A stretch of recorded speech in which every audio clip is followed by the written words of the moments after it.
Selamat Malam. malam, Pak Grenly. Lama ya kita nggak ketemu. Kemana aja? Kemana Kalau aja? kalau Ko Hadrian bilang lagi healing. Widih, ini kemana? Ini Pak, jalan-jalan. Enggak. Ajak-ajak dong. Enggak. Ah, enggak. Lagi ada private, ya Oh, gitulah. oke. Pantesan kan biasanya kan di morning juice juga, di juice you up. Ini tiba-tiba kayak nggak ada kabarnya. Tiba-tiba kayak kemana ya Pak Grenly ya gitu. Udah sebulan ngilang loh. Iya, Lumayan kan? berasa. Berasa karena kan biasanya Pak Grenly kan sama Pak Kris sama sama Pak Hadrian kan pada rame kan. Kok kayaknya hilang satu gitu best friend-nya. Enggak lah. Kayak ya. Malam hari ini terima kasih sudah bergabung di Go Agency. Ini gimana nih Pak so far sebelum kita masuk ke topiknya, so far untuk batch yang kedua ini Go Agency ada progres apa nggak? Mungkin dari teman-teman Gensi yang ada di JOC Manado gimana nih progresnya? Oke, yang pasti sih yang gue tahu, Damat. Ini kan kita udah berapa? Udah hampir mau selesai sebenarnya Betul. ya. Udah masuki Bulan. bulan terakhir nih. Mm-mm. Nah, berarti kan kita udah workshop itu udah 4 kali workshop, udah live itu juga udah 4 kali ya, lebih ya harusnya. Lebih Jadi lebih. itu harusnya teman-teman yang feedback sih banyak kan harusnya mereka udah pada itu ya, udah mulai lebih ngerti gimana buat cara investasi, buat cara trading, buat cari secara basic-basic technical analysis maupun fundamental juga mereka juga harusnya udah paham ya. Oke, dan so far dari JOC Manado ada berapa Gensi ya Pak ya? Di saya ada empat, Ada empat empat ya. sorry ya, ada empat ya. Oke, so far dari empat orang ini kira-kira ada yang satu yang digadang-gadang apa gitu, mungkin berprestasi atau apa kayak zaman kita sekolah dulu. Ada Atau dong. Kayaknya empatnya juga udah. sering nongol deh di sini. Oh oke, siapa? Ada siapa yang sering nongol di sini? Ada Agnes. Oh Agnes, oke oke. Ya. Oke, ini sudah banyak yang bergabung juga. Ada Natania, ada Stefan Krisnawan, kemudian ada Hans Prahai Kak Lady. Saat malam juga Dokter Hans. Terima kasih sudah bergabung di Go Agency. Nah, malam hari ini topiknya sedikit clickbait ya. Kaya di masa muda, siapa yang nggak mau? Tapi gimana caranya supaya kaya di masa muda ya? Kayak zaman saya dulu masih lulus kuliah tuh bukan mikir kaya, tapi mikir mau kerja di mana gitu kan. Tapi kalau anak zaman sekarang kayaknya nggak kerja kantor, tapi malah bisa nyambi kemana-mana, bahkan bisa nyambi belajar saham ya gak sih? Betul. Nah, malam hari ini sebenarnya ya kalau menurut Pak Greli sendiri, emang bisa kayak di masa muda tanpa kalau misalnya kita punya orang tua yang tajir melintir gitu. Bisa nggak sih? Oke, sebelum kita masuk ke topik ya, Ci. Memang sih nggak tahu kenapa ya, emang dari yang dari live IG kemarin tuh udah eh, topiknya emang rada-rada clickbait ya. Nggak tahu. Hari ini juga. Oke, tapi sebelum kita masuk ke topik, tahu nggak, Ci? Berdasarkan dari riset yang beredar di dunia ya sekarang itu bahwa generasi Gen Z itu yang tumbuh di era sekarang nih, era digital dan akses informasi yang infinity, mereka tuh punya pilihan berbeda dengan orang-orang yang dulu, generasi sebelumnya. Bukan kita ya, kita masih anak-anak sekarang nih. Ya terima ya, Uh, ya. jadi Tetapnya dibilang muda masih muda, ya, Ci. masih muda. Kita masih muda kok ya. Jadi dari top 5 itu salah satu pilihannya mereka itu adalah invest. Ini kita ngomong dunia ya, global. Itu mereka banyak kan udah masuk ke dunia investasi dan trading juga di pasar saham di negara-negara mereka, dan juga mungkin kalau internationally mereka juga udah main di pasar kripto juga. Oke. Terus kalau misalnya kita nanya kenapa alasannya kok maksudnya Gen Z sekarang sering ya, maksudnya dalam artian suka untuk ke sana. Karena dalam artian ya kalau sekarang transaksi saham itu udah mudah, udah gampang. Udah di tangan lah istilahnya, udah pakai smartphone kita udah bisa trading. Nyari ilmu kalau belajar tentang saham mau dari segi teknik, segi analisanya, dari mau cari tahu tentang perusahaannya dan lain-lain, itu tinggal nyari udah ada di luar sana, tinggal nanya Mbak Google ataupun AI apapun sekarang juga udah bisa ngejawab pertanyaan kita. Terus juga dari sekuritas, especially kayak kita YB. Wah, itu mah dari pagi, Ci. Dari pagi, siang, sampai malam. Itu tuh full edukasi deh. Jadi kalau mau bilang, ya no wonder, mau kurang apa lagi. Mhm. Tapi ada sih yang kurang, Ci. Masih ada. Kurang tinggal nyari niat sama duit doang. Iya, iya, iya. Karena ini tadi ada yang komen juga nih dari Yosi Silva. Mau kaya tapi modalnya kurang, Kak. Itu perasaan orang ya. Oke. Itu kayaknya keresahan semua ya, Ci ya. Semua Betul. kayak kalau dimodalin kayak happy gitu. Itulah. Oke, Pertanyaannya oke. sih cuma tinggal adalah kita bisa ngelola apa enggak sih, itu aja sih Ya, sebenarnya. ya. Nah, tapi berarti pertanyaannya bisa nggak nih kayak lewat kalau sekarang memang secara survei banyak anak Gen Z itu yang belajar investasi dan saham ya, trading maksudnya. Berarti Yep. it's possible ya, it's really possible ya to be rich. Bisa Ci, bisa. Oke, Tapi nggak semudah tapi kita beli gorengan terus kita makan selesai. ah, Jadi ada yang namanya proses. Kita perlu tahu banyak kombinasi yang kita perlu harus tahu ya. Ada pengetahuan kita harus ngerti, kita harus ilmunya dulu. Kita harus tahu ilmunya dulu. Terus kita juga harus mau tahu tentang apa yang kita pelajarin, apa yang kita beli, kita jual, terus strateginya gimana, disiplinnya seperti apa, dan di luar itu juga ada mungkin bisa dibilang kadang-kadang ada luck behind it. ya, ya, ya, I do believe in that as well. Jadi itu maksudnya gimana sih, Ci? Maksudnya, oke, kita sebenarnya potensi keuntungan di saham itu sebenarnya tinggi ya.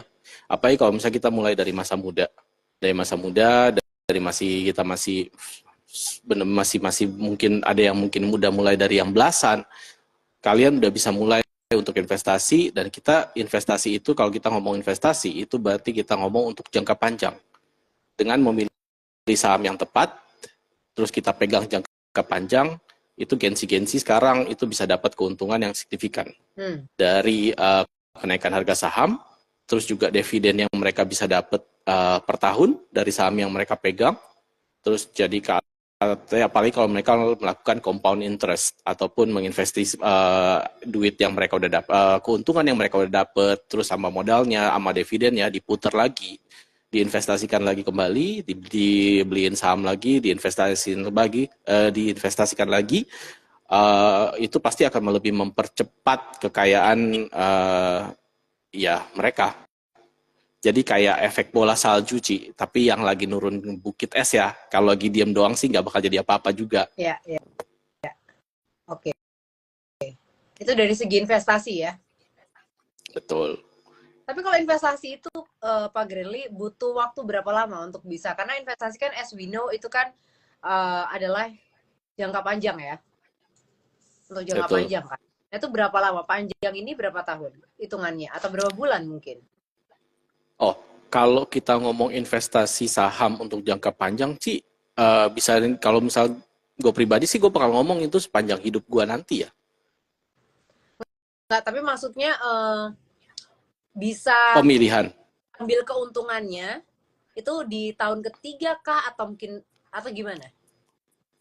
Oke, kalau misalnya kalau misalnya kita ngomong investasi saham, saham yang buat investasi, khususnya buat investasi, kita pasti yang kalau kita balik lagi yang teori-teori dulu yang kita udah ngomong, bukan cuma teori doang sih, emang prakteknya juga seperti itu.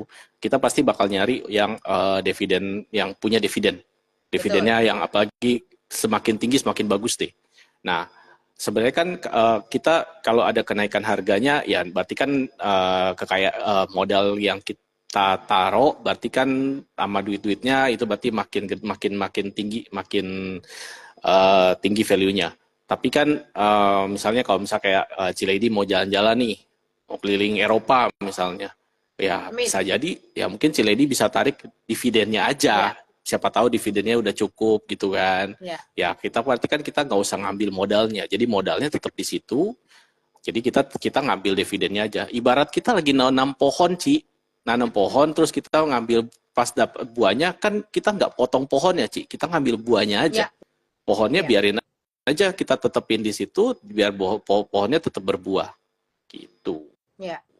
Oke. Itu kalau investasi ya. Kalau trading, kalau dari segi trading, Oke, kalau misal dari segi trading, kalau misalnya kita bisa baca pergerakan pasar dengan baik, kita bisa ngambil kesempatan tuh untuk trading dalam jangka yang mungkin lebih pendek ya daripada investasi. Mhm. Kalau misal kita ngomong investasi, kita berarti kita mesti perhatiin sahamnya itu mungkin lebih ke 6 bulan ataupun ke tahunan. Ini kita trading berarti kita ngomongin ini ada yang harian atau enggak yang kalau misalnya yang swing trading mungkin masih dalam hitungan minggu misalnya. Nah, trading saham itu juga sebenarnya potensi untuk dapat cuan cepat itu lumayan ada, Ci. Tapi yang teman-teman juga mesti ingat bahwa resikonya itu juga tinggi. Ya. Jadi kalau teman-teman mikirnya untuk kayak instan, jangan ya, Dek, jangan. Kebanyakan nonton nih, kalau kayak gini nih. Jadi kita tuh harus pintar-pintar diversifikasi juga dalam buat investasi saham. Jadi kita juga ada yang kita investasiin, tapi mungkin sebagian kecil. Apa ya kalau misalnya kita masih awal-awal mula nih, awal pagi mau belajar, mungkin sebagian kecil kita pengen belajar trading, ya udah itu bisa dipakai. Terus juga kita juga harus diversifikasi juga, lebih ke dalam lagi. Mungkin saham yang kita pegang ada yang kita investasiin ke blue chip, terus ada yang ke second liner, atau misal kita trading di saham yang growth yang lagi naik-naik, terus juga tapi kita mungkin juga ada yang kita taruh di saham dengan valuasi murah, cuma mungkin posisi kenaikan harganya belum signifikan atau belum kemana-mana lah orang ngomong. Terus Oke. juga jangan yang waktu awal-awal kan juga gue sendiri kan pernah bahas yang tentang sektor ya, Ci. Jadi Ya. kita juga nggak boleh tuh untuk naruh saham itu di satu sektor aja. Misalnya dalam artian kita taruh misalnya dalam artian di sektor energi, tambang. Terus tiba-tiba harga barang-barang tambangnya lagi jatuh. Berarti kan saham kita ntar jatuh semua. Ya. Itu juga nggak boleh. Jadi ya samalah kayak kita hidup kan nggak boleh makan itu aja, Ci, atau nggak kita minum nggak boleh minum manis-manis aja, tetap kan harus minum yang pahit, kopi pahit biar tahu rasa pahitnya hidup kayak apaan, Ci. Heidi, bisa banget. Anyway nih, setelah kita belajar tentang investasi dan trading ya, tapi sebenarnya tantangan resikonya untuk anak-anak zaman sekarang di dunia pasar saham tuh apa aja? Mungkin tantangannya dulu baru resikonya apa? Oke.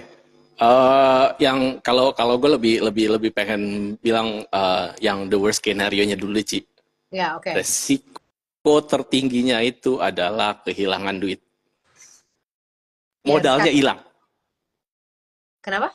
Modalnya hilang, bukan cuma cut loss sih, bisa hilang. Karena kenapa? Misalnya kita salah milih saham, terus tiba-tiba sahamnya kena FCA, terus turun sampai Rp1, Ci, hilang kan itu. Pernah nggak?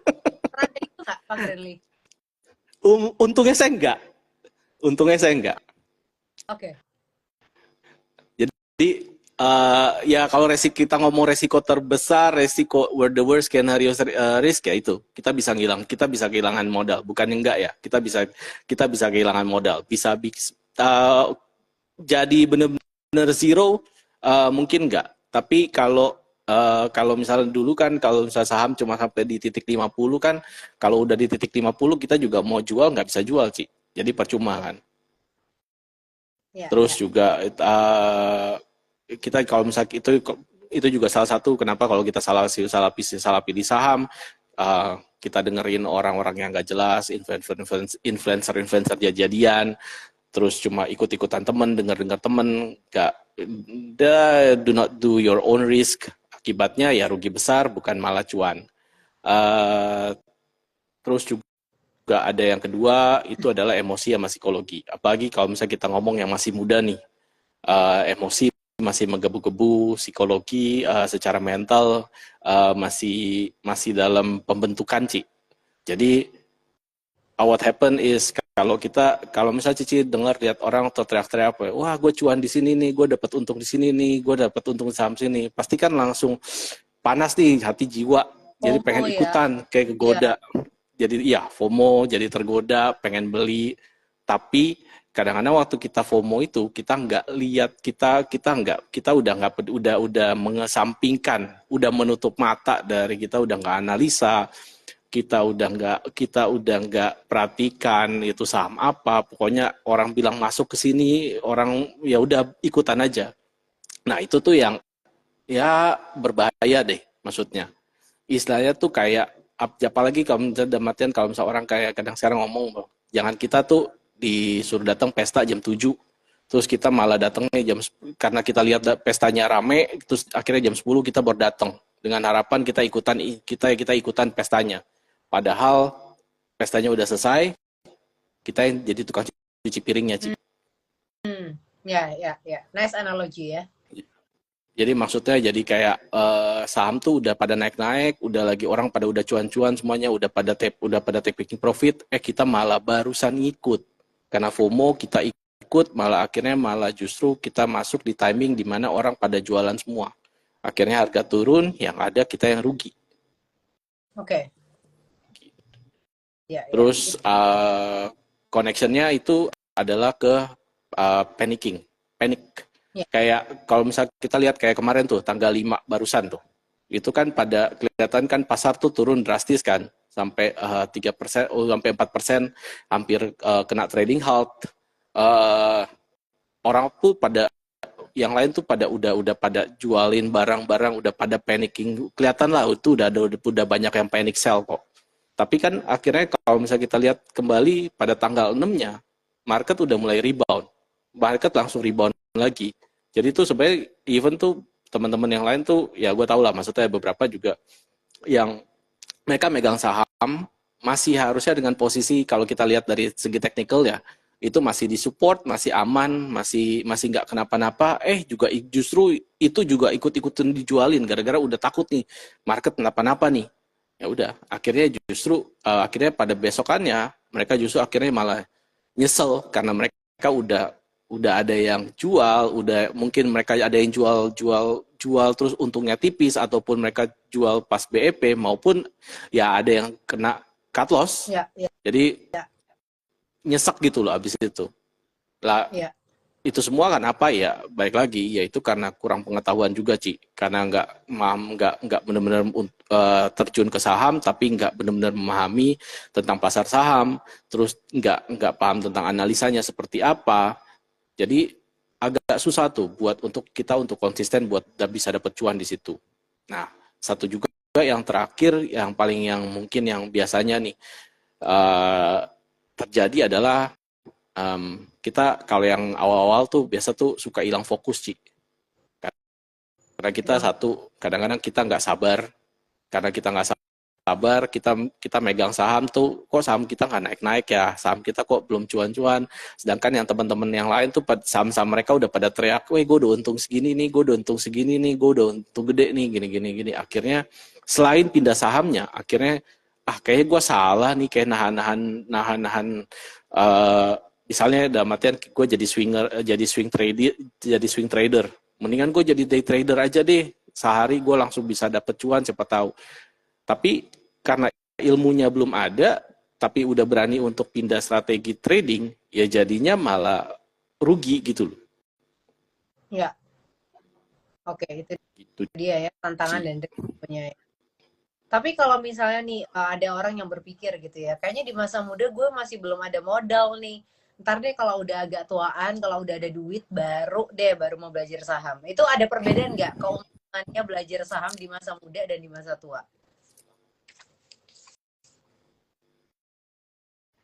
Gue pribadi udah berapa kali gue ngomong ini ke karena gue berapa kali udah diundang juga di bursa di Manado sini untuk ngasih seminar untuk buat anak-anak yang masih SMA ya. Wow, Eh, SMA ya? eh, yes, dan ada karena diundang sama pihak bursa untuk pengenalan tentang pasar modal.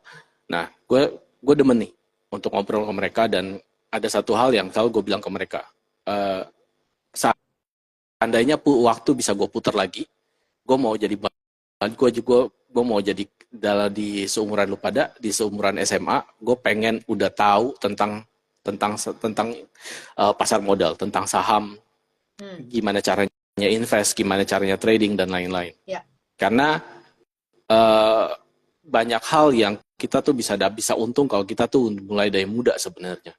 Kalau kita lihat ya, satu itu dari yang tadi yang efek compounding yang tadi kita bahas. Semakin kita awal dari kita investasi, berarti kan kita udah mulai bisa dapat dividen, bisa dapat kenaikan harga saham, itu udah dari muda, Ci. Walaupun memang kita misalnya dalam artian kita muda, kita mungkin masih mulai dengan duit yang masih lebih kecil. Ya. Tapi dengan efek compounding itu kita nggak berasa bahwa secara presentasi kita mungkin kalau kita hitung lagi bila balik lagi misalnya kita udah 5 tahun lalu kita udah investasi, kita bakal lihat bahwa wah gila 5 tahun lalu tuh duit gue cuma baru segini, sekarang tuh udah misalnya udah 2 kali lipat atau 3 kali lipat misalnya. Ya. Nah, yang kedua itu adalah resiko yang lebih terkelola sebenarnya, karena kita mulainya dari karena waktu kita lebih panjang, jadi kita udah terbiasa dengan volatilitas market, kita udah terbiasa dengan keadaan market yang seperti yang berjalan sekarang. Kita udah ngerti nih, oh market itu tuh jadi seperti ini, ada gejolak. Kalau misalnya ada gejolak A, ya akan terjadi adalah ini. Kalau ada gejolak B, akan terjadi ini. Jadi itu sebenarnya kita udah bisa manage resiko kita sendiri, Ci. Jadi kita udah ngerti nih, oh situasi seperti ini kita harus bertindak seperti ini, situasi seperti ini kita harus tidak seperti sana. Tapi kan kalau misalnya kalau kita udah tahu itu, udah terbiasa dengan itu udah dari muda, berarti kan kita udah ngerti tuh, Ci, polanya bakal jadi seperti apa. Jadi mau nggak mau tuh resikonya pasti kita udah lebih jaga. Terus juga waktu belajar kita tuh udah lebih panjang, lebih ya. Kalau gue pribadi, gue baru mulai dari 2020, dari 2019, 2020-an. Kalau hitung sekarang kan berarti baru 4 tahun. Orang lain kan itu udah berapa? Udah belasan tahun. Ya kalau misalnya kalian mulai dari muda, dari yang masih di bawah 20, udah ke umur 30 pun itu udah 10 tahun loh. Maksudnya 10 tahun ilmu itu berarti gitu loh. Ya. Ya. Terus juga potensi keuntungan itu pasti lebih tinggi. Pertumbuhan saham maksud dalam artian ya waktu misal kayak let's say kayak sekarang mungkin ada saham yang kita pegang mungkin yang harganya masih 100. Kalau kita mungkin megang, kita hitung dalam artian untuk 5 tahun ke depan, ya nggak, siapa tahu harganya udah 1.000. Tapi kalau kita mulainya nanti, kita mulai dari harga 1.000, ya jadi berapa tuh paling nanti, let's say setahun lagi, 2 tahun lagi, itu baru jadi 1.000, baru jadi 10.000, bisa cuma naik mungkin presentasinya nggak gede. Tapi kalau kita mungkin udah mulai dari kecil, kita udah mulai dari muda, mungkin kita bakal ngerasain sekarang tuh bahwa kenaikan harga saham kita tuh udah ratusan persen. Oke, terus juga kita tuh yes sih. Sorry. Terus gimana, Pak? Oke. Terus juga kita tuh kalau kita mulai dari muda, kita juga istilahnya kita bangun kebiasaan yang lebih baik sebenarnya. Kebiasaan finansial ya, maksudnya dalam sini. Jadi kita tuh mau nggak mau kita mengajarkan kepada diri kita sendiri, kita disiplin buat nabung, disiplin buat investasi. Terus juga kita yang dulunya yang mungkin kita karena sudah punya kebiasaan untuk nabung dan investasi, jadi kebiasaan konsumtif kita tuh berkurang, Ci.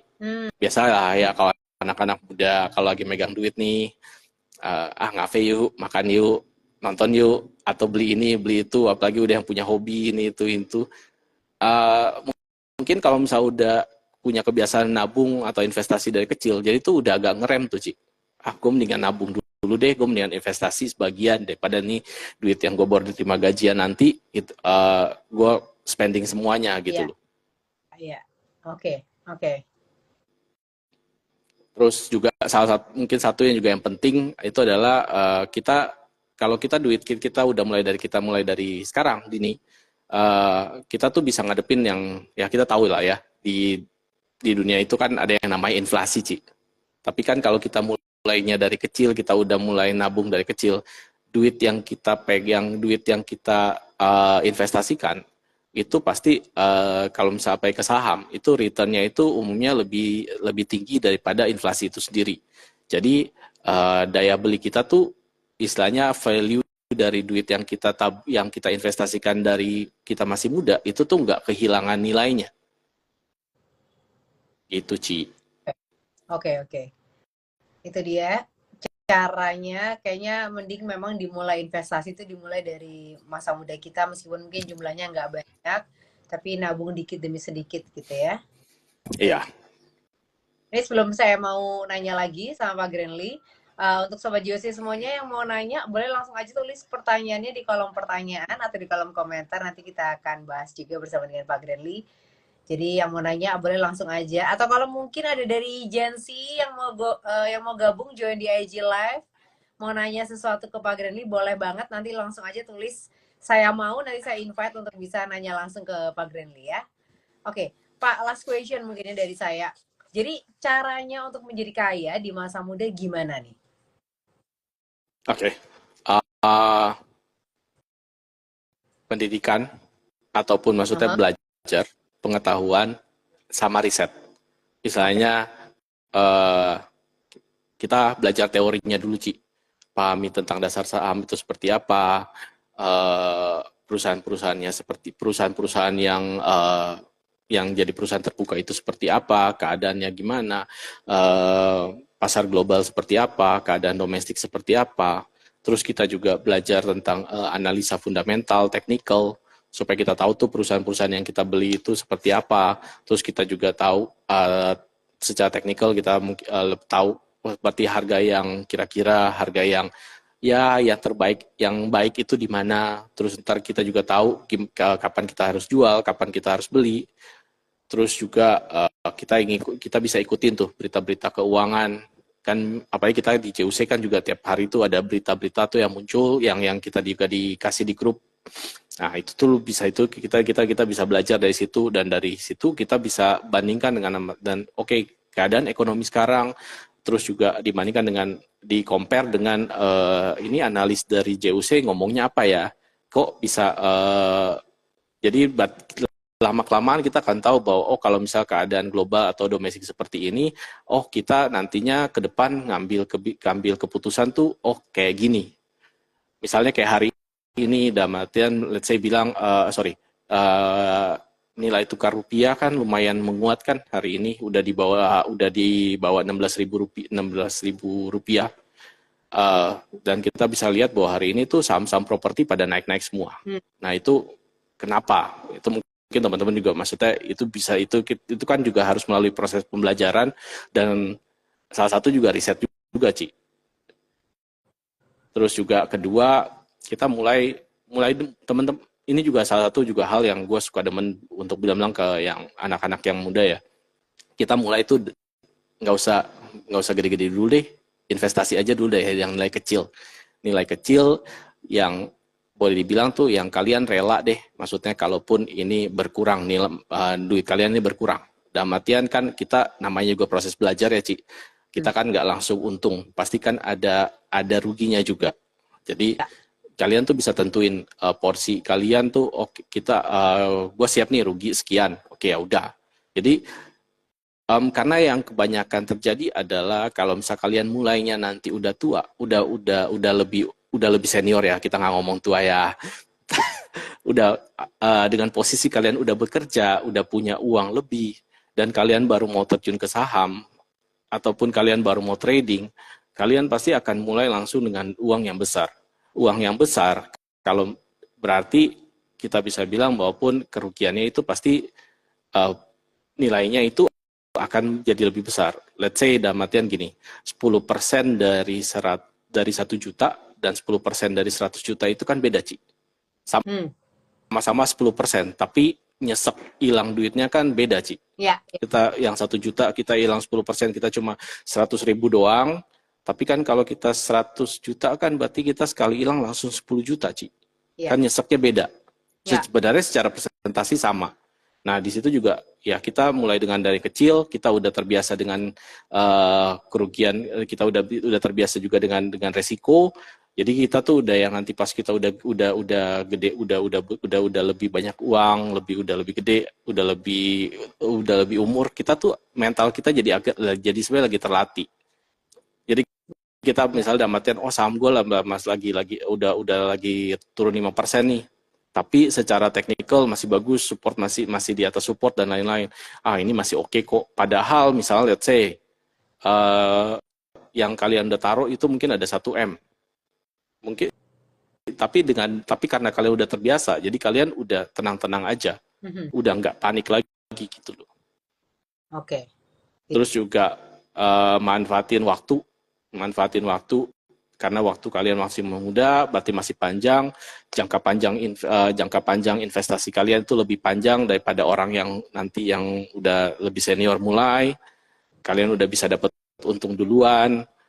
Terus juga kalian teman-teman juga mungkin bisa belajar untuk pakai dollar cost averaging teknik ya. Jadi di mana kamu secara rutin beli saham, misalnya di setiap bulan di tanggal tertentu habis gajian misalnya, ataupun kalian dapat yang mungkin masih muda-muda yang masih dapat duit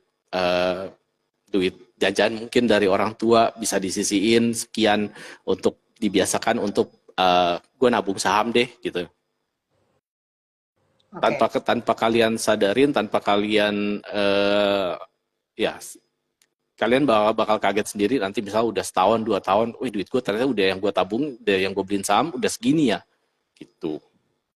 Ya, terus juga kalau kalian masih muda, kalian juga kalau misalnya kita mulai dari sekarang, kalian tuh bisa bisa milih-milih tuh broker yang bagus, salah satu juga YB ya. Terus juga kalian juga bisa cari-cari mentor yang benar. Terus juga kalian juga bisa dapat edukasi dari lebih banyak orang lagi. Kalau misal mungkin kalian mulainya udah lebih nanti, berarti kan kalian mungkin sepanjang waktunya itu udah hilang sekian tahun untuk belajar dari orang. Kalau kalian udah mulai muda, berarti kan udah lebih banyak orang tuh, udah lebih banyak waktu dan orang yang kalian temuin untuk ngobrol-ngobrol ataupun belajar tentang saham. Terus juga ya belajar untuk disiplin dan sabar. Yes. Jadi kalau misal kalian dari muda, kalian mungkin sekarang kan kayak yang tadi gue bilang bahwa banyak kan tuh anak muda tuh semangatnya tuh masih menggebu-gebu, masih panas-panas sih. Terus juga mentalnya tuh, psikologinya tuh masih labil lah ya kalau misal untuk dunia saham. Jadi kalau misal mulai dari sekarang tuh kalian belajar untuk disiplin, terus juga untuk sabar supaya tuh nanti waktu udah, jadi tuh nanti untuk kedepannya kalian tuh udah mulai lebih tenang, udah nggak terlalu panik karena kemarin pun kalau misalnya beberapa dari teman-teman yang senior juga kemarin walaupun tanggal 5 seperti itu Pak Market juga banyakan juga masih tenang-tenang aja sih, nggak tiba-tiba langsung panik jualan, yang ada justru mereka lagi happy, wah ini gue bisa dapat barang murah nih. Iya emang beda jam terbang ya Pak ya. Iya. Justru kayak saat kemarin itu justru pas saat kita lihat merah-merah tuh harusnya senyum sih. Wah, gue bisa dapat barang lebih murah nih, bisa dapat barang di bawah nih. Gitu. Terus ya asal yang terakhir mungkin kalian jam belajar kalian itu lebih panjang, terus kesempatan kalian untuk berkembang lebih besar.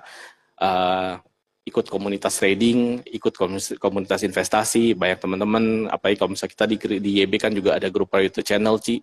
Di situ juga kayak Pak Hadrian juga banyak kasih insight di situ.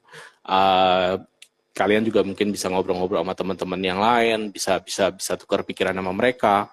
Terus juga kayak kita sekarang lagi yang Go Agency ini, kita juga ada workshop. Kalian juga bisa nanya ke mentor-mentor. Jadi banyak sih yang maksudnya ada matian yang kita tuh bisa pelajarin kok maksudnya. Jadi belajarlah dari sekarang gitu. Jangan nanti belajarnya nanti. Gitu. Oke. Terima kasih Pak Granly untuk knowledge-nya. Kaya di masa muda, dimulai dari sekarang ya. Ini ada yang komen juga tadi dari Gung Cach, modal itu nomor 2. Yang paling penting adalah kemampuan untuk profit konsisten. Karena semakin besar modal justru makin susah karena emitennya makin terbatas dan cara masuk atau keluarnya juga makin susah katanya. Gitu. Betul, itu juga mesti diperhatiin. Tapi memang modal itu nomor 2, tapi modal leher ke atas itu nomor 1. Nah itu ya. Modal leher nomor 1. Oke. Ini leher ke atas, juga... Ci, bukan leher, Ci. Ntar leher disuruh makan terus, ntar. Bilang bener nggak sih leher ke atas katanya? Leher ke atas dong. Iya bener. Nah, tadi Ciledi ngomongnya leher doang. Ci. Oh, leher ke atas. Sorry. Ini tadi lagi nyari komen, soalnya ada yang komen di bagian atas udah ketumpuk. Ini ada dari Oki underscore ST. Oh iya, Ko Granly habis ulta. Happy birthday Ko Granly. Thank you teman-teman. Terus ini juga ada yang komentar dari Ishans Pra. Amin. Ko Granly sehat selalu, makin berjaya di darat, laut dan udara. Udah kayak militer nih ya. Thank you guys. Laut nih ya kan. Ya ntar disuruh berenang sama disuruh terbang juga Ci berarti ya. Superhero apa gimana gitu kan. Ini logonya kapan sih? Tanggal 6 kemarin sih. Sekarang tanggal 8. Oh kemarin lusa ya. 2 hari yang lalu. Ya 2 hari yang lalu. Happy birthday sekali lagi Pak Granly. Thank you. Lalu. Terima kasih. Terima kasih yang luar biasa sekali. Saya nggak tanya umur karena takutnya sensi karena ini kan kita lagi emergency ya. Masih muda kan sih? Udah, masih muda, nggak ada yang tua kok kita. Ini oke. Saya udah mau masuk ke sesi pertanyaan jawab untuk Sobat JC semuanya yang mau nanya. Saya persilahkan langsung aja tulis pertanyaannya di kolom pertanyaan atau di kolom komentar ya. Ini pertanyaan pertama dari mham underscore 11. Lebih baik investasi atau trading ya Pak? Kalau gue pribadi dua-duanya. Maksudnya dalam artian cuma kalian juga ada yang dana yang kalian investasikan untuk memang untuk jangka panjang, yang dalam artian ya itu yang balik lagi yang ngasih dividen kalian rutin tiap tahun dan dividen lebih besar itu istilahnya itu buat apa ya modal itu buat investasi tetap kalian. Tapi kalau misal let's say dalam artian kalau ada saham yang naik yang kenaikannya juga lumayan, masa sih Ci nggak mau ikutan Ci, nggak mau ikutan cuan, pasti kan mau. Jadi trading itu juga rasanya juga boleh juga. Dalam artian juga kalau gue pribadi gue mau bilang kalian juga harus wajib untuk belajar untuk tahu supaya juga kalau ada kesempatan untuk trading dapat saham yang oke buat di tradingin, kenapa enggak? Masa orang lain pada bisa dapat cuan dari situ, masa kalian nggak pengen ikut gitu loh. Tapi baik lagi belajar dulu ya gitu loh. Bukan cuma ikut-ikutan dengerin orang doang. Oke. Tapi bisa dua-duanya ya, jalan investasi dan Betul. juga trading. Okay. Mungkin porsinya yang mungkin kalian mesti bagi dalam artian ya sebagian besar. Oke, kalau misalkan mungkin kalian juga let's say nantinya mungkin kalau sekarang banyak kan Gensi sekarang juga masih yang apalagi yang di program Go Agency masih pada kuliah. Oke, karena kalian sibuk nggak bisa trading tiap hari, ya udah berarti sebagian besar mungkin kalian investasiin. Terus pas lagi sehari atau 2 hari lagi free misalnya ataupun dapat libur seminggu, kalian mungkin bisa trading di situ. Jadi tapi dengan porsi yang lebih kecil. Terus juga ya rasanya seperti itu sih Ci. Jadi boleh investasi dan trading tapi pembagian porsinya yang diatur ya? Iya, betul. Oke, pertanyaan selanjutnya ini dari Pak Alfredo Gus Firly. Ko Grandly umur berapa? Single nggak ya? Ini karena yang Single nggak nanya single? juga Nggak mungkin serius single dong, apa Dok. enggak. Jadi saya harus menyampaikan juga ya. Kenapa Pak? Udah Kenapa? dia dia tahu Ci status gue seperti apa, dia tahu umur gue seperti apa, jadi nggak usah jawab lah Ci. Jadi ini pertanyaan pancingan ya. Iya. Oke. Ini saya nyampein aja karena kan saya nggak enak ya. Masa branch manager nanya saya nggak nyampein kan nggak enak ya. Udah dijawab ya? Pak Alfredo udah dijawab ya sama Greenly ya. Oke. Terus kemudian pertanyaan, oh ini. Sebentar. Alfredo nih Pak, komen juga nih Pak, sebentar ya. Mantap kok Grandly, jaya selalu di Manado, happy birthday. Amin, terima kasih. Masih ditanya lagi di komen. Dia nanya di kolom komentar dan di kolom pertanyaan niat ya Pak Alfredo ya. Usia keberapa Ntar kok gue, Grandly? ntar japri aja. Oke. Terus ini juga ada komentar dari Ibu Nglis, happy birthday kok Grandly, sehat-sehat. Sama-sama. Selalu panjang Thank you. umur. Ini Bu Nglis ini Pak, ya viewers setianya Morning Juice juga nih. Iya Ci, sering lihat. Iya, nih Pak Medwin juga, Pak Medwin dari JUC Surabaya, kenal juga nggak Pak? Tahu. Thank you kok. Thank Happy you. birthday bro. Pertanyaannya Terima. umur berapa? Udah nggak usah ditanyain.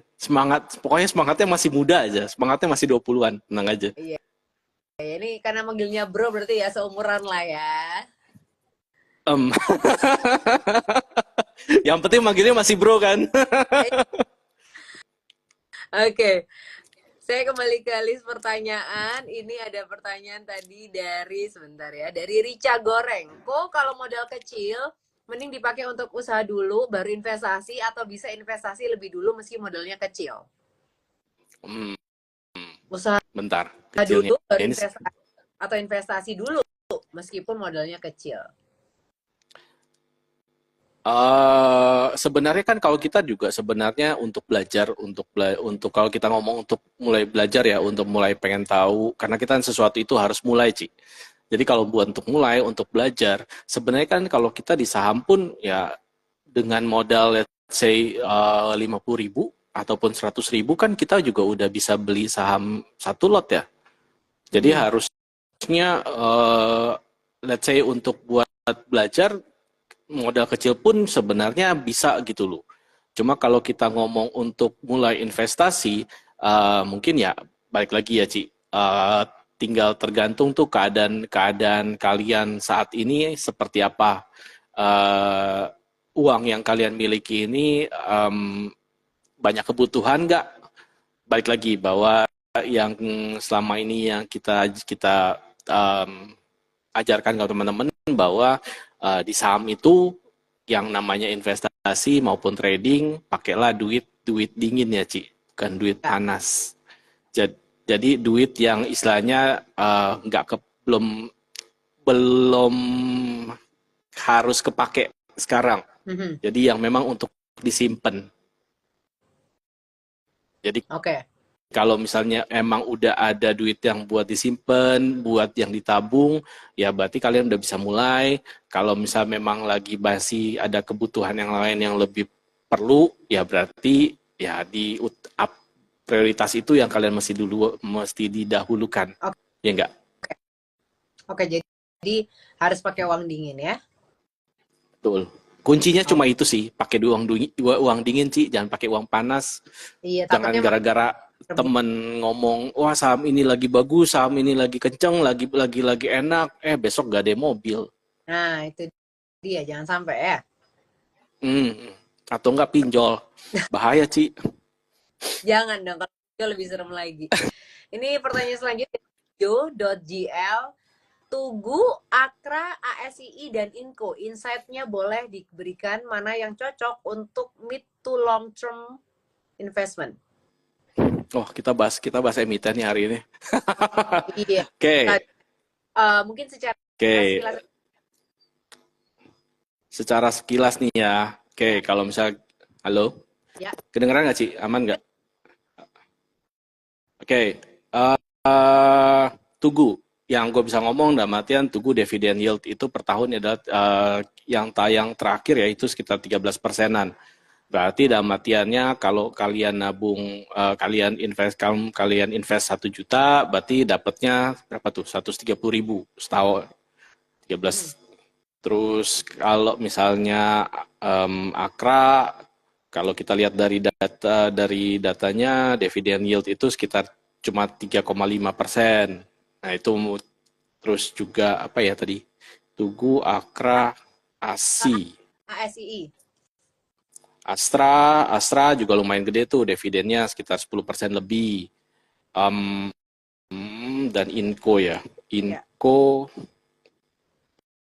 Inco cuma 2,48%. Jadi dari dividen yield itu kalian mesti jadi tahu itu, oh berarti dividen yield yang gede nih yang gue mesti pantau nih. Bagusnya investnya di situ. Tuh. Oke. Jadi yang paling cocok untuk mid to long term investment yang mana nih Pak dari 4 ini? Dari 4 emiten. Ada Tugu, Akra, ASI, dan Inco? Oke, kalau untuk kita ngomong untuk long term banget ya kita dari keempat itu yang mungkin yang paling kalian yakin bahwa perusahaan ini untuk sampai long term kemudian sampai let's say 5 tahun, 10 tahun kemudian masih akan eksis, ya mungkin kalau gue bakal ngomong itu adalah Astra ya, yang udah pasti yakin. Kalau Inco sendiri kan itu adalah barang tambang ya, nikel.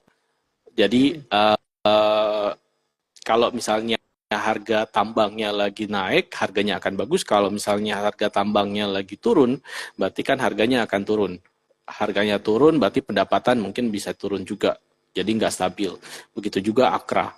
Akra juga mayoritas usahanya itu kan ada di perminyakan. Jadi kan sama harga minyak juga tergantung dari harga minyak dunia juga. Kalau Tugu itu asuransi. Cuma ada matian kita mesti tahu juga ada matian apakah asuransi yang kita pilih ini, yang kita mau investasikan ini seberapa bagusnya sih, seberapa bagus buat matian si Tugu ini. Jadi kalau misalnya untuk let's say untuk long term banget, kalau gue pribadi gue mungkin akan tetap Astra, kayaknya itu harus akan pegang terus. Kayaknya kelihatan karena lebih stabil. Tapi baik lagi, semua saham yang kalian investasikan, maupun itu mau cuma setahun, 2 tahun, ataupun mau ada kan orang yang ngomong gue beli ini deh, gue investasiin buat gue warisin buat ke anak cucu. Tapi kalian juga tetap harus rutin untuk pantau, rutin untuk perhatiin. Minimal saat laporan keuangan dia keluar, kalian mesti tahu ini perusahaan masih bagus apa enggak, masih untung enggak, masih profit atau enggak, apa jangan-jangan udah rugi nih, gitu. Oke. Itu dia untuk 4 emiten yang ditanyakan untuk investasi mid to long term. Kemudian pertanyaan selanjutnya ini dari Muhammad C. Negara. Saya rajin nabung saham ULTJ, Ultra ya. Kemudian rajin nabung reksadana campuran secara per bulan pakai konsep. Pertanyaan di layar, Pak. Ya, oke, tanggapannya. Tanggapan gue satu, minimal lu udah mulai tahu tentang konsep DCA, udah mulai. Masalah untuk dalam artian rajin nabung saham ULTJ baik lagi. Sahamnya juga kalau kita perhatikan secara pergerakan agak bisa dibilang secara naiknya juga nggak terlalu kencang juga, tapi let's say boleh dibilang kalau kita tarik mundur sampai dari 2013 sampai 2024, let's say 10 tahun ke belakang itu konsisten naik ya. Terus juga dia juga bagi dividen, kalau misalnya kita lihat dari yang kelihatan sekarang itu perhitungannya sekitar dividen yield itu sekitar 2%. So kalau misalnya oke 2% kan dari harga yang pembagian dividen terakhir ya Ci, tanggal 28 Juni kemarin. Jadi kalau misal kalian udah mulai dari sebelum-sebelumnya, kalau sekarang kan posisi harga itu ada di 1.900, yang pembagian dividen kemarin hitungan 2% itu kan sekitar harga di sekitar 1.800, 1.800-an lah. Nah, kalau misal kalau misal kalian udah mulai dari let's say dari 10 tahun yang lalu misalnya 2014, masih sekitar 9 dividennya itu dapat kemarin pembagian dividennya 40, terus modal kalian 900, berarti kan, bentar, sorry ya Ci, matematika gue agak-agak slow nih, sekitar 40% tuh dividen yieldnya sebenarnya, jadi bukan 2% lagi. Oke. So, secara kalau misalnya ngomong tangkapan, ya bagus, good, maksudnya keep the good work. Ya. Mungkin kalaupun kalian udah ngerasain dalam artian udah coba nabung di Ultra Jaya dengan dividen yield yang 2%-an itu kalian udah happy, mungkin kalian juga siapa tahu nih boleh nyari-nyari lagi nih saham-saham yang lain yang mungkin dividen yield-nya yang lebih gede dan keadaan perusahaannya juga pergerakan perusahaannya, perkembangannya tetap stabil seperti Ultra Jaya. Oke. Terima kasih banyak Pak atas tanggapannya. Ini ada karena keterbatasan waktu juga, nggak berasa kita udah hampir 1 jam ngobrol. Jadi saya mau ucapin terima kasih juga untuk Sobat JOC, para Gensi yang sudah bergabung malam hari ini. Jangan lupa hari Sabtu ini kan ada workshop ya bersama dengan Pak Tommy hari ini. Yes. Hari Sabtu. Ya, hari Sabtu. Betul. Kemudian untuk minggu depan nanti untuk IG Live Gensi-nya tanggal 15 Agustus akan bersama dengan Pak Andika dengan topik sektor terbaik di IHSG investasi cuan. Itu dia. Asik. Untuk Pak Granly, terima kasih banyak untuk sama-sama Ci, ilmunya, dan yang paling penting juga sekali lagi happy birthday. I'm wishing you all the best. Yang paling penting juga sehat bahagia ya kan, daripada banyak duit amin tapi ya kan ntar duitnya habis buat berobat malahan. Kalau bisa semuanya kan lumayan Ci. Kalau sehat bahagia cari cuannya lebih kenceng ya kan. Betul. Oke, terima kasih sekali lagi Pak Granly. Kita ketemu next time. Thank you, ya. Ci. Thank you guys. Thank you teman-teman semuanya. Oke, akhir kata saya Leo pamit, Pak Granly juga pamit. Terima kasih, selamat malam. Bye-bye. Ciao.